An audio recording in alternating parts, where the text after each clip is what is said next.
ఈరోజు జ్ఞాపిక enterprises proprietor Shri Alluri Sampath Kumar గారు organise చేసిన ఇంకో రీయూజ్డ్ కుకింగ్ ఆయిల్ అన్న ఇనిషియేటివ్ ఒక గ్రేట్ ఇనిషియేటివ్ ఫ్రమ్ ఎఫ్ఎస్ఎస్ఏఐ. తర్వాత అసిస్టెంట్ కంట్రోలర్, తర్వాత అన్వర్ సారు, తర్వాత చిన్నరెడ్డి గారు, నవీన్ గారు ఈ ప్రోగ్రామ్ ని ఆవిష్కరించినందుకు చాలా చాలా సంతోషంగా ఉంది. ఇది ఒక ప్రజలకు ఆరోగ్యమే కాకుండా ఒక మంచి ఇన్కమ్ జనరేటింగ్ ప్రోగ్రామ్ అని కూడా చెప్పొచ్చు. ఎందుకంటే వాడిన వంట నూనెను పారేయడం వరకే ఇప్పటి వరకు అందరికీ హోటల్ వాళ్ళకి తెలుసు.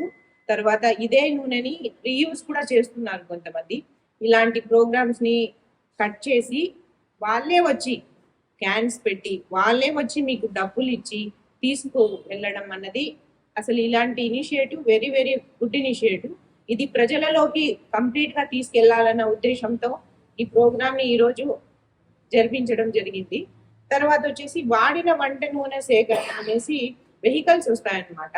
ఆ వెహికల్స్ ఎవరికంటే వాళ్ళకి కాకుండా అథెంటికేటెడ్, అంటే మన కమిషనర్ ఆఫ్ ఫుడ్ సేఫ్టీ వారు అథెంటికేటెడ్ పర్సన్ కి అథెంటికేటెడ్ అథారిటీ ఇచ్చారు. వాళ్ళ తరపున జ్ఞాపిక ఎంటర్ప్రైజెస్ నుంచి వచ్చిన వాళ్ళకే ఆయిల్స్ ఇవ్వాల్సిందిగా మేము పదే పదే చెప్తున్నాము.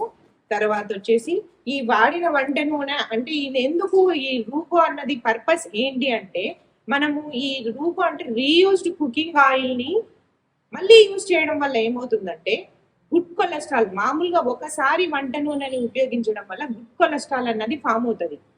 అది మరిగించిన నూనెని second time, third time, fourth time మరిగించడం వల్ల బ్యాడ్ కొలెస్ట్రాల్ గా ఫామ్ చేసి హార్ట్ అటాక్స్, జాయింట్ పెయిన్స్, తర్వాత బ్లడ్ వెజల్స్ లో కొలెస్ట్రాల్ ఫామ్ అయ్యి బ్లడ్ వెజల్స్ ని బ్లాక్ చేసి హార్ట్ అటాక్స్ కి దారి తీస్తుంది అనమాట. ఇలాంటివన్నీ కూడా ఆరోగ్యరీత్యా కూడా ఈ రీయూజ్డ్ కుకింగ్ ఆయిల్ అనేది వెరీ వెరీ గుడ్ ఇనిషియేటివ్. ఇదందరూ కూడా హోటలర్స్ కానీ ప్రజలు కానీ సద్వినియోగం చేసుకోవాలనేసి మా తరపున ఈ చిన్న ఇనిషియేటివ్ కార్యక్రమం ఏర్పాటు చేయడం జరిగింది. Thank you.